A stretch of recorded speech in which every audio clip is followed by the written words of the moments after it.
Yes, hello, hi. Yes, hello, hi. Welcome from the Black Queen of Pentacles to your new moon in Cancer, your new moon in Cancer presentation. I'm here with my girl Amu Clarity, and I am Rain Lawrence. Just to recap, I am a birth worker and I give menstruality coaching to women. And I do video editing as well as design crochet project, mainly clothing. And I'm a tarot reader as well. Nice, yeah. We both do a lot, so forgive us if we sound like we don't know what we're doing.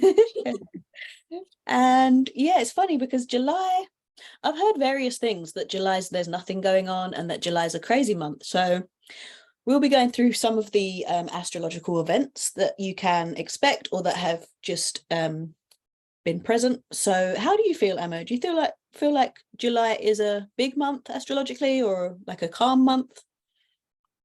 Well, I don't feel like it's busy. I mean, from my research, there is not much thing going on, but it's mostly emotionally. So I feel like when our emotions are involved, we don't know how to deal with it. So it's just maybe that's why people say like it's a crazy month. Yeah, because it's hitting them emotionally more than financially or physically. Cool. Right. All right. So Yes. what we got? What's going on? So first of all, when the moon is in Cancer, we might feel a little bit more vulnerable than usual.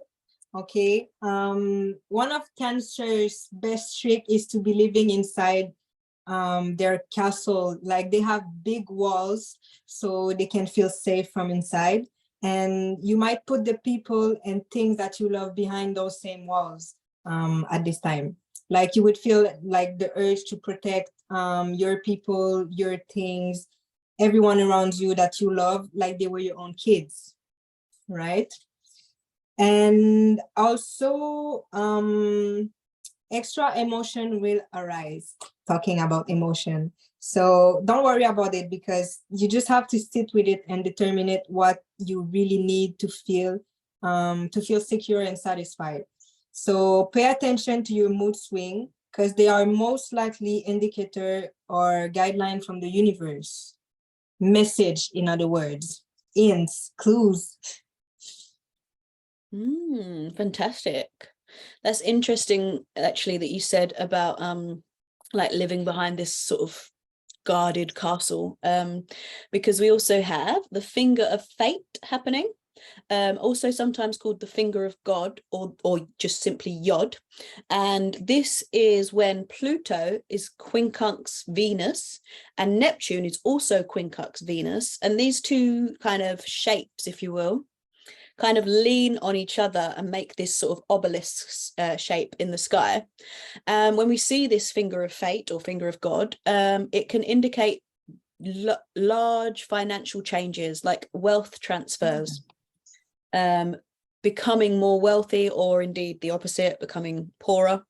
And it also links to what you were saying about protecting our loved ones. It can indicate passion and jealousy and possessiveness.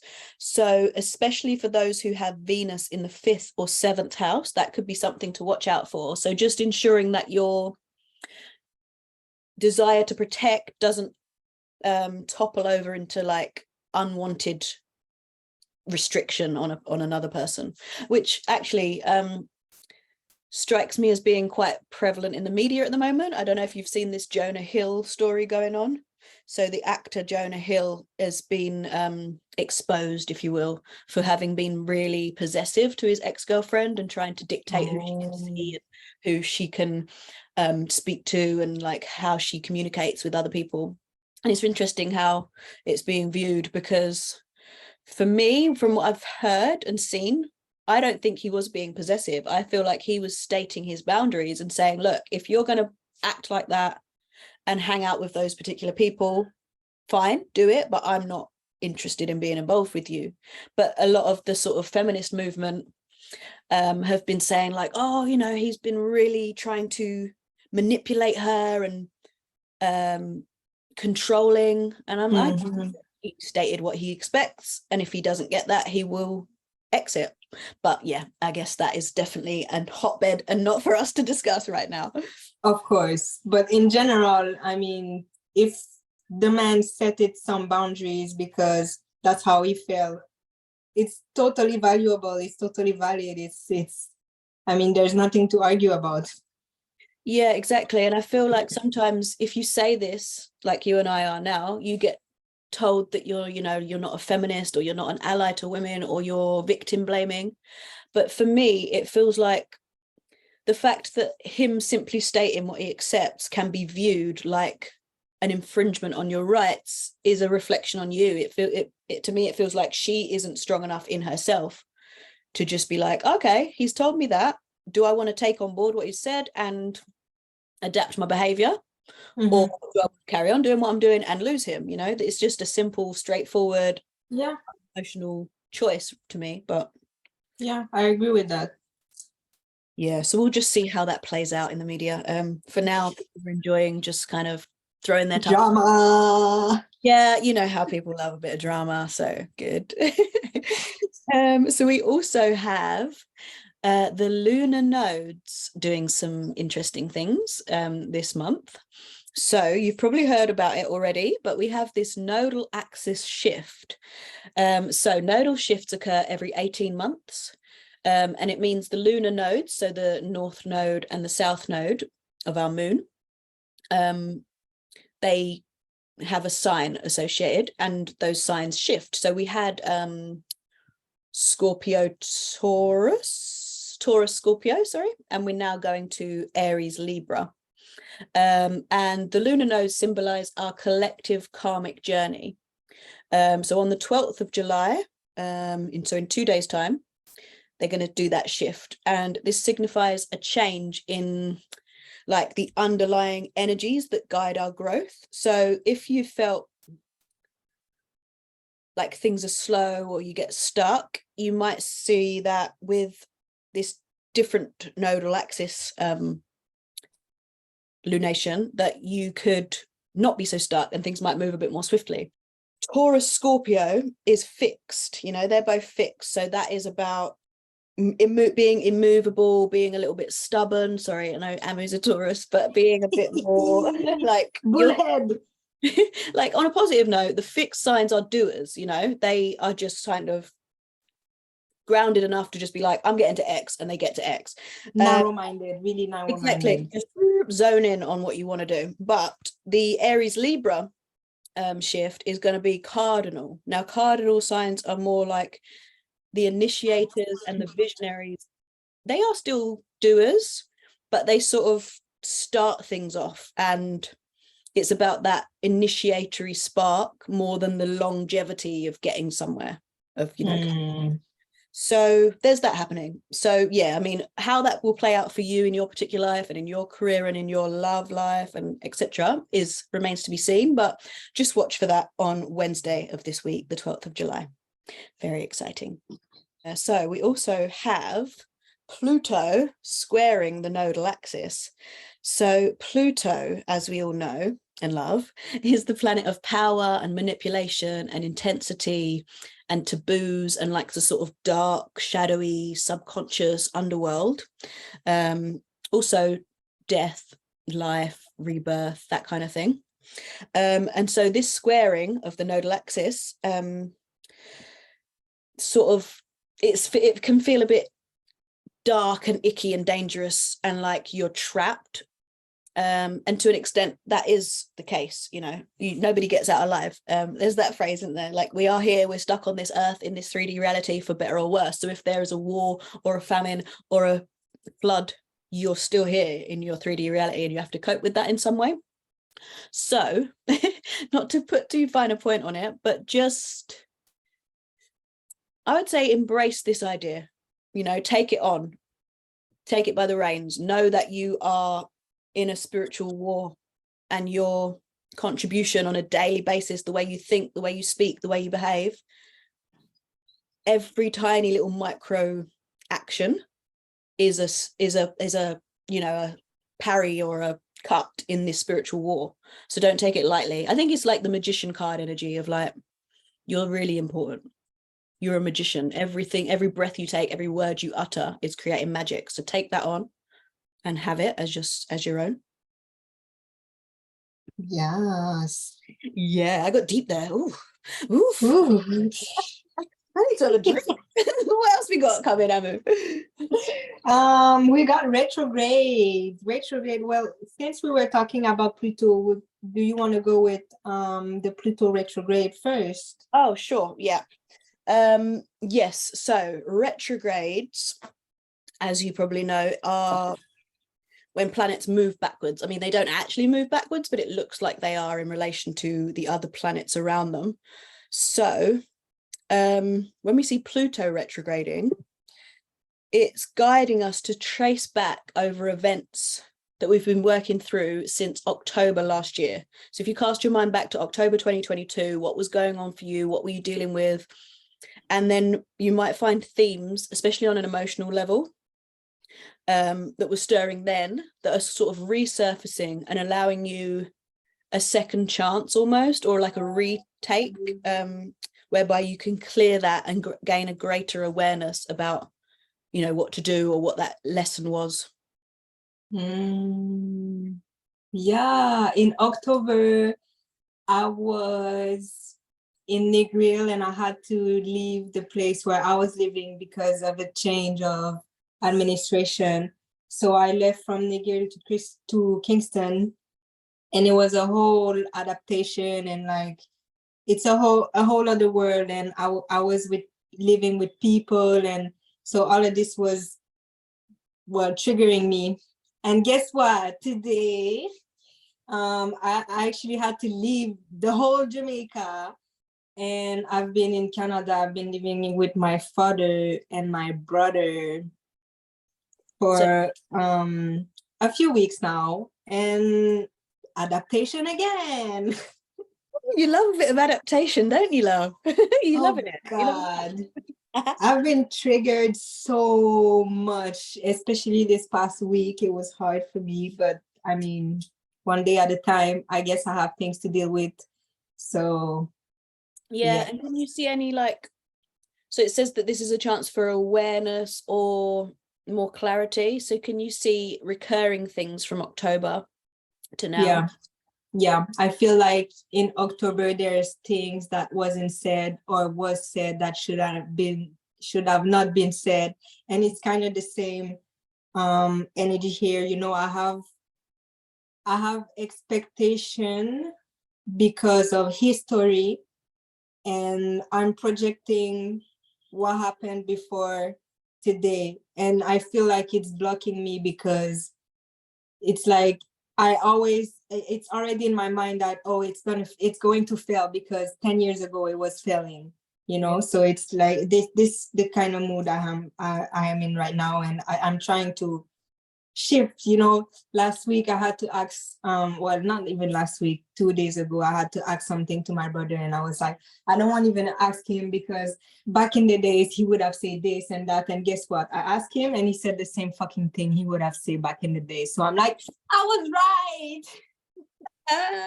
But then it's like, maybe because you expected that you know, that's all you had.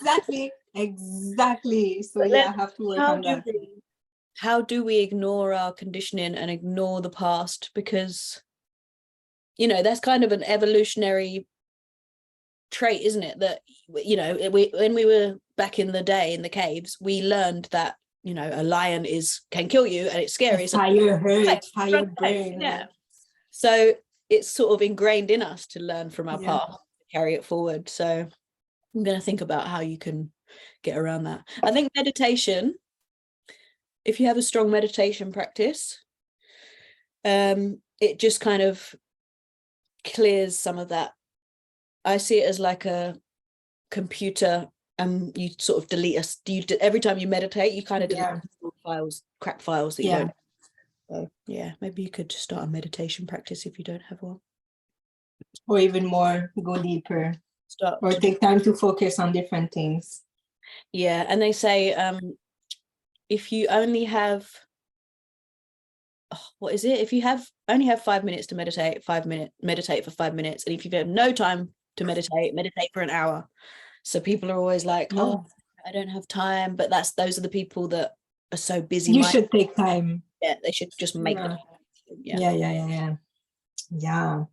Well, we also have Venus in retrograde. Well, not before the 22, and full moon is on the 17th. New moon, sorry, is on the 17th. So from new moon, you might still feel a bit like, yeah, Venus is in retrograde. So basically, you might again, it's all about emotion. So Venus is goddess of love. So we will definitely feel more sensitive than usual.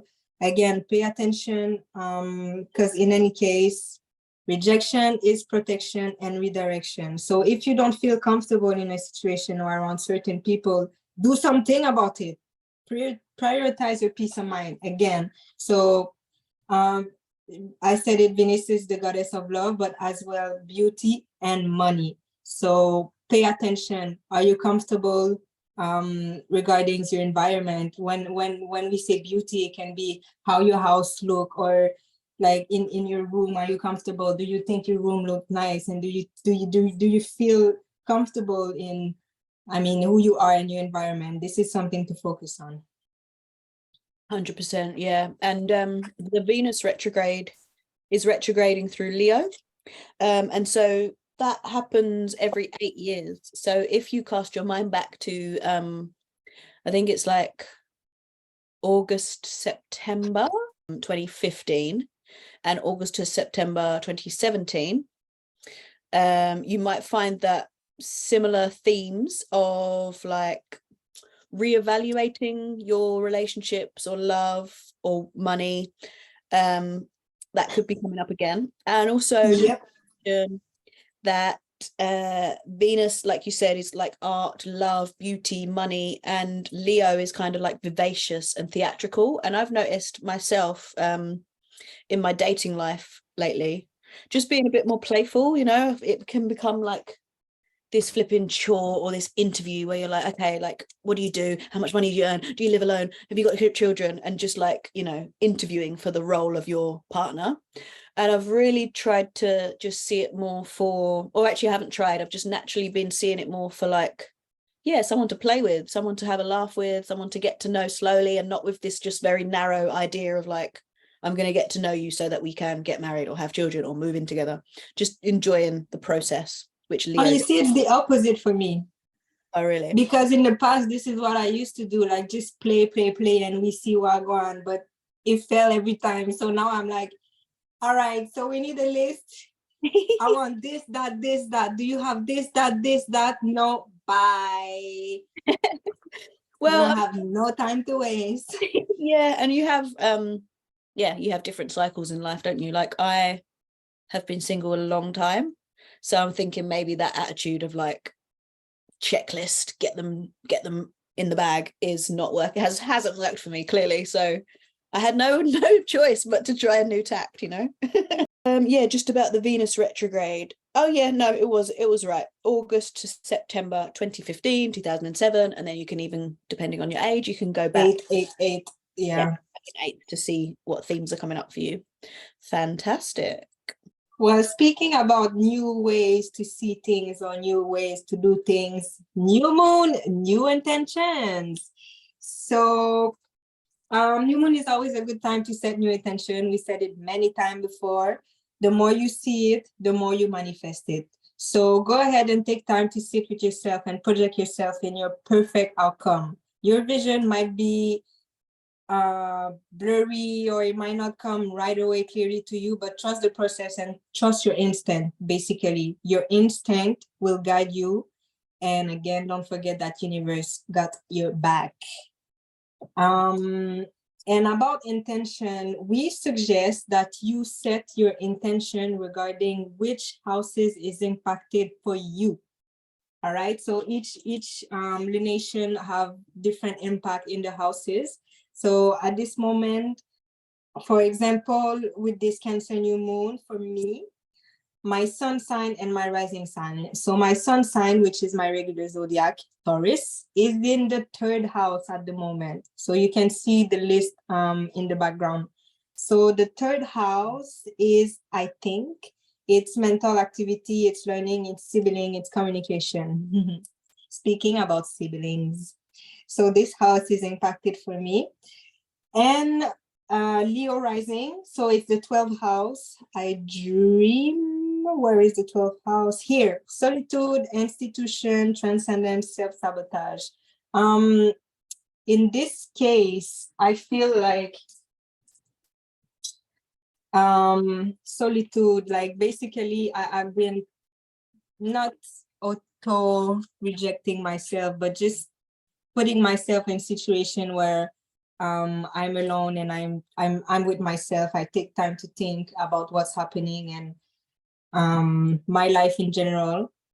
And this is helping me to actually project myself in the future. So setting intention regarding how I want personally me to feel and how I want to be and where I want to be in life. So yeah, it's I feel it. Lovely. Yep. So for me, I have Gemini as my zodiac, and that is the second house of like possessions, value, cash, property, and how you value yourself. And that's very much prevalent in my life at the moment, because I'm moving from the south of the UK to the middle. So I'm changing my property, and yeah, I just really want to make it really beautiful. So I'm going to need to buy all these lovely possessions, vases and bed and lamps, so that definitely resonates. And then my rising is Sagittarius, which is 8th house, which I understand is like taboos, inheritance, death, money, sex, that kind of thing. So yeah, I feel that is coming up. I generally have quite a taboo nature in a sense, because I'm kind of like a free thinker. I challenge authority. I challenged like we just do it like this, so don't question it. So I think I always have a bit of 8th house going on at any moment of the day. But yeah, I like that.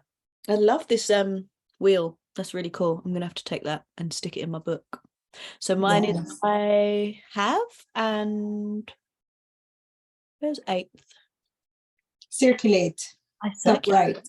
Okay, I circulate. All right, I'll be circulating. Great.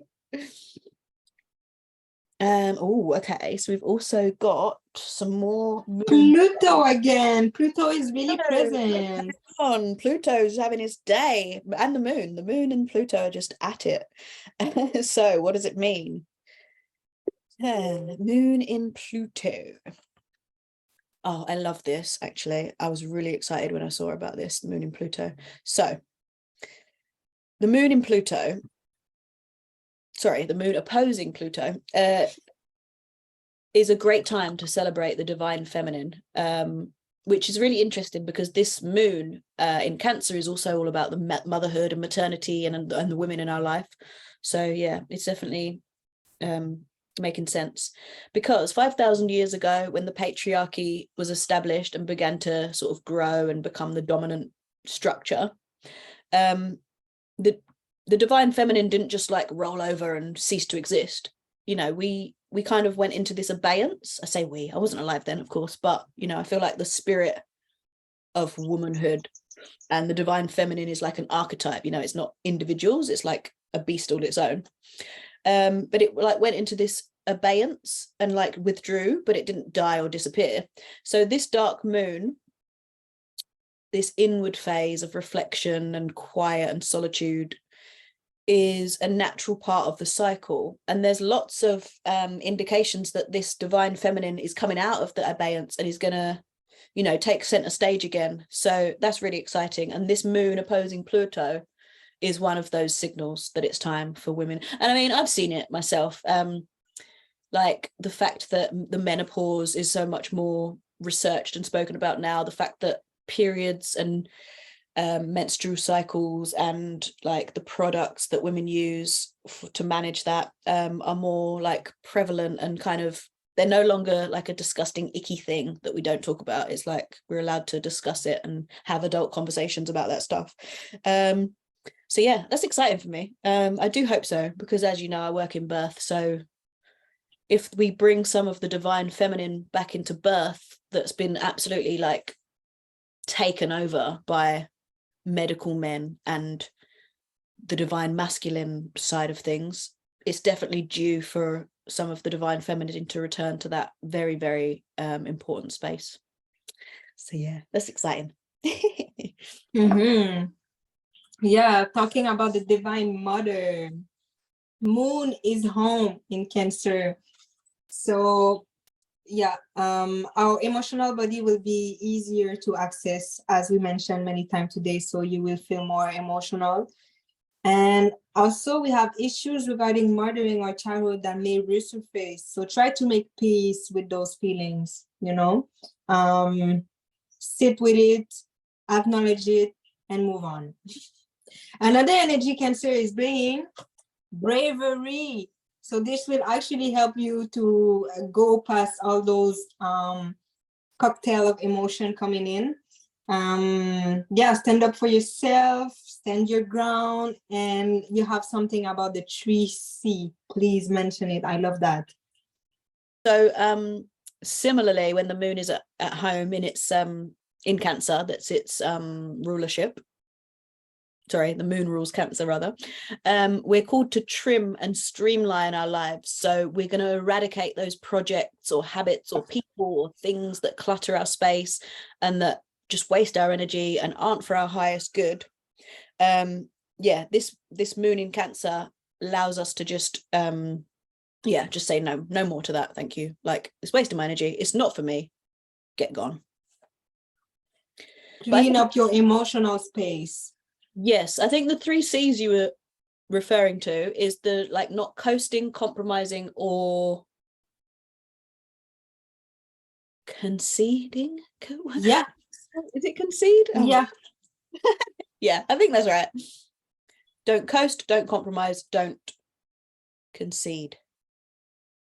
Yeah, stand your ground. If you need something, you feel like you need this to feel nurtured, or you need this to feel accepted, or you need this to feel comfortable, don't budge. It's for you. You need it, take it, ask for it, demand it. Yes, 100%. Yeah. Awesome. Is it time for our tarot reading? Tarot reading. I love this part. Yay. Welcome. Yeah. So if you didn't know, Cancer is associated with the Chariot card, or Chariot card is associated with Cancer. So there's the need to be in flow with the rhythm of life, while also charging ahead toward your goals and intention. Yeah, I do like the Chariot card. So it's about taking control of inner conflict or conflict between yourself and other people or yourself and things, and yeah, eradicating that conflict in order to reach your goal. So yeah, as you know, a chariot is a mode of transport, so it's getting you from A to B in the quickest possible way. So it's handling any tasks that need to happen to get there, keeping up with the like global and community and relationships that you need to get to your destination. Yeah, I really like the Chariot card. Yeah, me too. And when you look at the picture on the screen, you realize that the person who's driving the cart is not actually holding any rein or something. How do you call this? Yeah, reins, I think. Okay, so basically what is telling me here is that everything comes from within. So you don't need actual physical aspect to actually move forward. You know, it's not always like taking step in a sense like, oh, I'm walking, or oh, I'm going there, or oh, I'm doing this. Sometimes it's internal. Yeah, moving forward internally. Yeah, and that's what I love and relates to this idea of the divine feminine. You know, with women, our bodies and our cycles move us through sort of spiritual growth without us having, you know, we can't help but be moved through it because we have our ovulation and our premenstruum and our menstruation. Like, it's just an innate inborn thing in women, and I think that's why we're so much better emotionally at like expressing our emotions, understanding them, than men, because they don't have that same sort of inbuilt, natural, unavoidable spiritual growth. spiral of emotion because the hormones are really more up and down Yeah, for yeah, us. yeah. Yeah. Yeah. Not to hate on the men, like you're fantastic. We love you. We love the divine feminine. But yeah, we're just different and we have different challenges, different drawbacks, different advantages. Yeah. And the chariot card is number 7. Combination of conscious and subconscious mind. Like number 7 shine a light into the very deepest realms to access hidden truth. So basically number 7 is really curious and digging, analyzing to find the deepest meaning. So what I feel about it, it's like it's wisdom. Basically, it's wisdom, it's spirituality. So for example, knowledge would be, I'm gonna quote a podcast, so shoot out to Abba and Preach. The man said, knowledge is knowing that tomato is a fruit, and wisdom would be acknowledging the fact that you shouldn't put tomato in a fruit salad, even though it's a fruit, right? So when you know something, it's not enough to just know it. Number 7, analyze everything. So, when I was saying chariot card, it's internal. It's a lot of analyze. It's a lot of thinking. It's a lot of, and even when you look at the card, the person have like a band, a headband, something, and there's a light, there's a star right here. So It's like crown yeah. chakra and all that wisdom and like higher level thinking.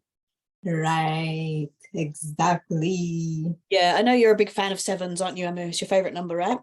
Favorite number. And when you check my government name, so my first name have 7 letters, my last name has 7 letters, my birthday is April 21st. So 2 plus 1 plus 4, 7. So I have a lot of 7 around me, like 7 is 7 is everywhere.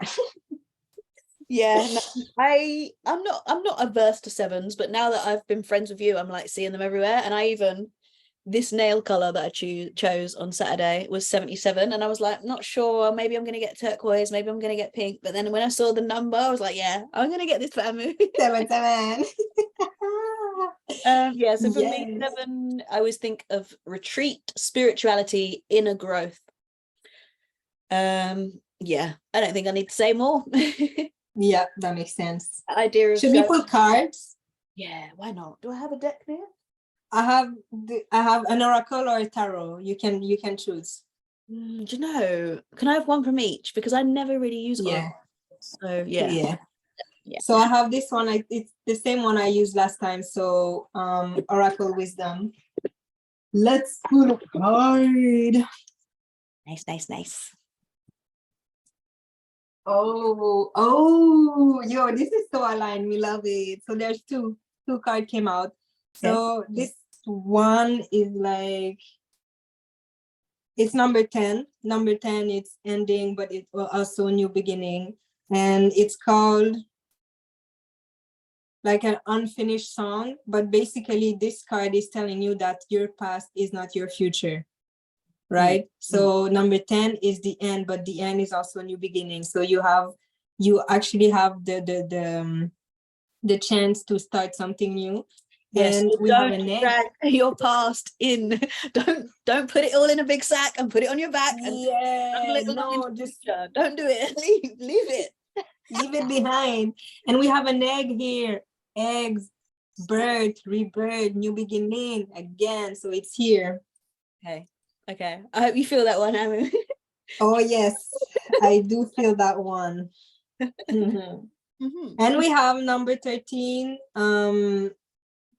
At crossroad. What's that expression? I always forget. So basically, there's this animal. There's like this animal have different direction he can go. And it's about taking a decision. Basically, number 14 is 4, and 4 is about partnership and like foundation. So what would make you feel secure? Go to that path, take that path, make a choice. So you have the choice to still look back and feel whatever feeling you used to be feeling in the past, or move on go ahead and Purity, stability, yeah, groundedness. Mhm. yeah. Amazing. Thank you. Tarot cards. Oh, yeah, sorry, that was just the oracle. Yes, please. That Tarot. was just the oracle. Yeah. Two cards came out, so I read them too. So this one is called the Naked Heart Tarot. I don't use it much. But I'm gonna try. It's a little bit different than the regular. So message here for boy. That was like half the thing. I'm not gonna. Okay. So this three came out first and all together. So I'm gonna read this. Okay. So first of all, we have the Justice card. We've talked about Libra earlier, right? So Libra is associated with this card. Basically, this card, it suggests balance, equality, equity, justice, you know. And then we have the Eight of Sword. So the Eight of Sword is about keep moving forward regarding the adversity, you know. So you see how this rose is still blooming, even if there's eight sword pointing at the rose. So it's like, even if there's adversity, you know, you can keep moving forward because things are going to get better anyways. Nice. And we have the Hermit. So talking about, yes. And, you know, talking about meditate and going inward and feel what you have to feel. And so this is the Hermit, basically, yo, it's a turtle. It can't be more, even like, it's explicit, you know, the turtle just going. Get it. Okay. Thanks, Naked Tarot. Yes. So the turtle deal with what they have to deal with. And when you look in the background, there's an owl. You know how the owl sees everything? Yeah, and same. the owl is holding a key. So basically, you have the key. You have the key inside. Just go inside, and you're gonna find the answers that you need to find. You're gonna find balance from the inside. Mhm. And you're gonna know that you're stronger than everything. You can achieve anything. I love this. I love that. Thank you. Yay. Power. So, of course, we always love to give our little coven a plug. So, Amu and I are Black Queen of Pentacles. We're a coven for Black and Brown women. So, if you would like to join, here on the screen is our QR code to the Telegram group where we send all our information and share. Just share each other. It's a little community space. And if you would like to donate, you can feel free on either of these email addresses here. That's how to donate via PayPal. Any donation, large or small, is much appreciated. $1, $5, $100, $1,000. We won't complain. Yep, we Anything. won't complain. Oh, okay. Thank you so much. So we've got the next lunation. Oh, yes, is August 1st. I love August 1st because it's Mabon, which is it Mabon or Lammas? Basically, the next witchy pagan holiday after Midsummer is August 1st. I think it's Lammas, actually. Mabon is later in autumn. But yeah, so we will see you then for the full moon in Aquarius. Thank you so much for listening. Yay. Yay, yay, yay. Love and light.